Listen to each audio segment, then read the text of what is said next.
अस्सलाम वालेकुम। अच्छा, नेक्स्ट जो हमारे पास चैप्टर आ रहा है वो लैक्रिमल सिस्टम आ रहा है। ठीक है, लैक्रिमल सिस्टम में क्या क्या चीज़ें इंपॉर्टेंट हैं? डेक्रोसिस्टाइटिस एक्यूट हो, क्रॉनिक हो, ट्रीटमेंट ऑफ डेक्रोसिस्टाइटिस क्या होता है? अच्छा, नेज़ोलैक्रिमल डक्ट ऑब्स्ट्रक्शन क्या होती है, बच्चों में कैसे प्रेजेंट करती है, बड़ों में कैसे करती है? उसके अलावा एक में आता है इंपॉर्टेंट चीज़ primary Jones test and secondary Jones test.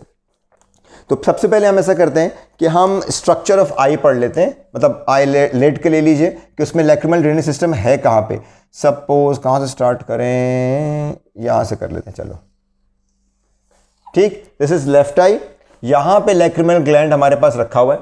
ठीक है, बाइलोब्ड होता है, एक पैल्पेब्रल एक ऑर्बिटल पोर्शन होता है। उसके बाद जनाब यहाँ से हमारे पास नोज आ जाती है और ये भी नोज आ गई, और इसमें जनाब हमारे पास यहाँ पे नजर आ रहा है ना, बस ठीक है। ये हमारे पास एक पंक्टम हो गया, ये हमारे पास दूसरा पंक्टम हो गया। इस पंक्टम के बाद आप लोगों को पता है कि फिर हमारे पास क्या आता है जनाब, थोड़ा सा ऊपर जाता है ये कैनालिक्यूलस, फिर यहाँ से आएगा, फिर ये आपस में मिल के एक सैक बनाएंगे, और सैक के बाद फिर ये आके नीचे इंफीरियर मीटर्स में आके खुल जाते हैं। पैदाइश में प्रॉब्लम क्या होती है बच्चों की कि उनका वेल्व ऑफ हैसनर, यहाँ पे वेल्व ऑफ हैसनर मौजूद होता है। यहाँ पे रोजनमोलर है, यहाँ हैसनर है। ये हैसनर जो होता है ये पैदाइश के 8-10 महीने बाद खुलता है। इसी वजह से लोग अक्सर बच्चों को आंख से पानी बहुत आ रहा होता है। जब पानी आता है तो यहाँ पे लिड्स जो है वो वहाँ पे स्टिक हो जाती हैं। ठीक है, तो उनको ब्लेफराइटिस आने के चांसेस होते हैं। तो कहना क्या होता है आपने पेशेंट्स को, पेशेंट्स की माँ को या जो भी उसके साथ अटेंडेंट आए कि जी इसका नेज़ल मसाज करिए। नेज़ल मसाज कैसे करना है कि आपने यहाँ पे दबाना है जहाँ पर आपका मिडल कैंथा है दोनों, ठीक है, और उसको नीचे लेके आना है, यहाँ दबा के नीचे लेके आना है। हाथ पे पहले क्रीम लगा लें, या अपने पेरेंट्स को बतानी, इंस्ट्रक्शन देनी है। बच्चों की जो स्किन है वो बहुत मासूम सी, नाजुक सी, सॉफ्ट सी होती है, तो आपने उसको दबा के यहाँ पे मिडल कहना चाहिए कि कैंथाई, मिडल कैंथाई के पास आके नीचे लेके आना है। ठीक है, इससे यूजुअली 90% जो होती है वो खुल जाती हैं नालियाँ। जो नहीं खुलती उसमें फिर सिरिंजिंग, प्रोबिंग करनी पड़ती है। वो हम आगे बताते हैं क्या होता है। अब ये पूरा पैसेज है, ये लैक्रिमल ग्लैंड है। जो मेन लैक्रिमल ग्लैंड होगा वो हमारे पास लैटरल, सुपीरो लैटरल एरिया के अंदर, सुपीरो टेम्पोरल एरिया के अंदर मौजूद है। अब लैक्रिमल ग्लैंड जो है वो यहां पर प्रोडक्शन बना रहा है, और उसको जनाब यहां पर आना है और नीचे तक निकलना है। यहां से लैक्रिमल ग्लैंड से इन पंक्टाए तक, इस पंक्टम और इस पंक्टम तक, इन पंक्टाए तक जो टीयर्स हैं वो कैसे आते हैं? वो आते हैं बिकॉज ऑफ टू में दो तीन चीजें होती हैं। एक ही होती है लिड का बंद खुल होना, ब्लिंकिंग फिनोमेना।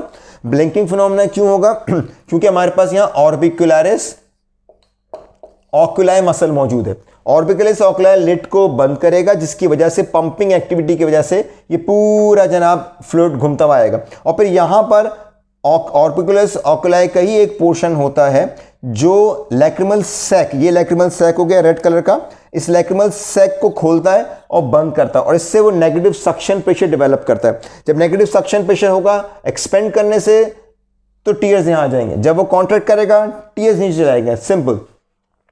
अब इसका मतलब क्या हुआ कि हमारे पास अगर एक पेशेंट आता है और वो कहता है कि डॉक्टर साहब मेरी आंख से पानी बहुत आ रहा है, ठीक है, तो पानी क्यों आ रहा है? या तो ये प्रोडक्शन बढ़ रही है, इसकी प्रोडक्शन ज्यादा, इसको हम हाइपर सीक्रेशन कहते हैं या एपिफोरा कहते हैं। या फिर हमारे पास ये जो लिड है ये बेसिकली इसका pumping mechanism, function of muscle वो डैमेज है, वो खराब है। या फिर तीसरी बात क्या होती है कि इस पंक्टम से लेके नीचे वेल्व ऑफ हैसनर तक कहीं ना कहीं ऑब्स्ट्रक्शन मौजूद है।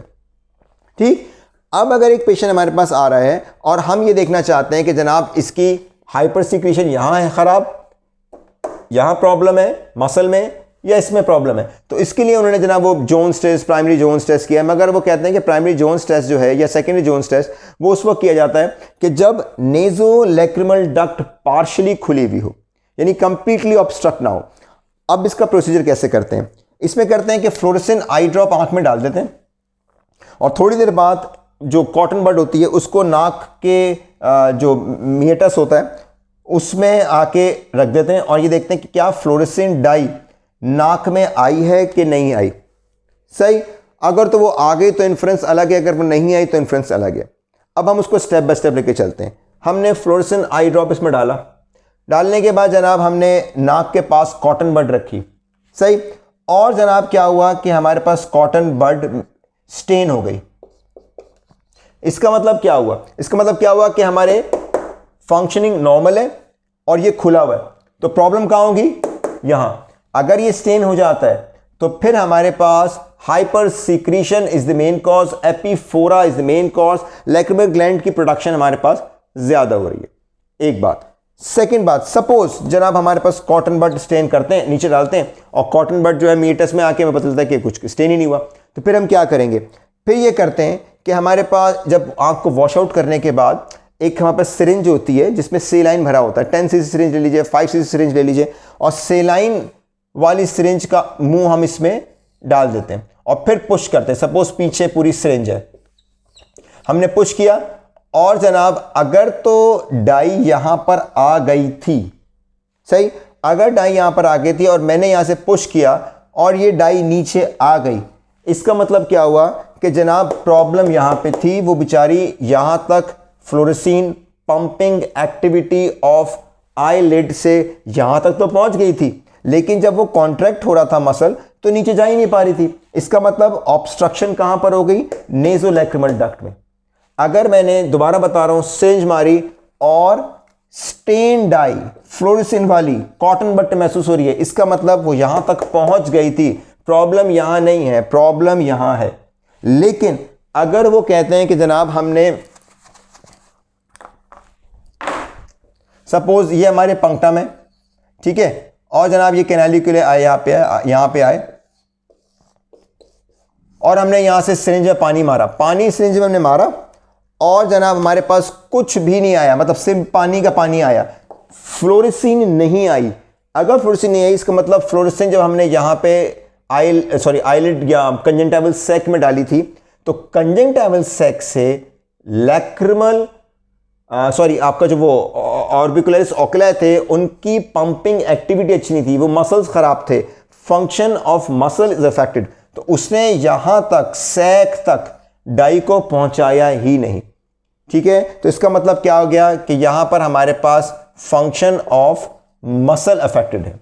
तो ये हो गया आपका प्राइमरी सेकेंडरी जोन्स टेस्ट। मैं उसको फिर सुना रहा हूं। हमने जनाब फ्लोरेसिन डाई डाली, फ्लोरेसिन डाई डालने के बाद नीचे कॉटन बड मीटस में लगाया, कॉटन में स्टेन आ गई, इसका मतलब जनाब यहां से पूरा रास्ता खुला हुआ था, असल प्रॉब्लम लैक्रिमल ग्लैंड की थी। अगर हमारे पास यहां पे हमने कॉटन बड डाली और कुछ स्टेन नहीं हुआ, इसका मतलब ये कि या तो डाई यहां पर मौजूद है लेकिन नीचे नहीं आ रही, या डाई पहुंची नहीं। अगर डाई मौजूद है तो जब हम पंप करेंगे यहां से तो डाई नीचे आएगी, फ्लोरेसिन ही नीचे आएगी, नीचे आ गई फ्लोरेसिन, जनाब ऑब्स्ट्रक्शन यहां थी।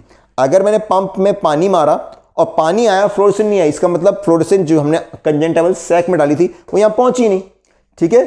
अच्छा, इसमें अब हमारे पास क्या चीज आती है, अगर ये बंद हो जाए, ये सैक हमारे पास ऑब्स्ट्रक्ट हो जाए, तो वो क्या बनाएगा, डेक्रोसिस्टाइटिस।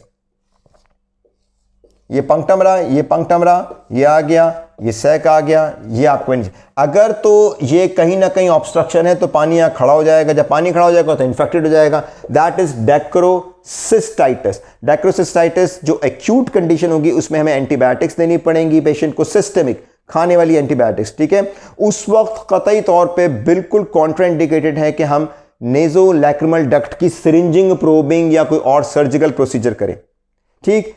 एक्यूट डेक्रोसिस्टाइटिस, क्रॉनिक का पेशेंट बार बार आएगा, 2-3 महीने पे प्रॉब्लम होती रहेगी उसको, यहां पे कभी सैक जो है वो डायलेट हो जाता है, यहां पे स्वेलिंग बन जाती है, but pain is always a sign of acute infection. So first we have to treat acute infection and then we have to proceed for any surgery.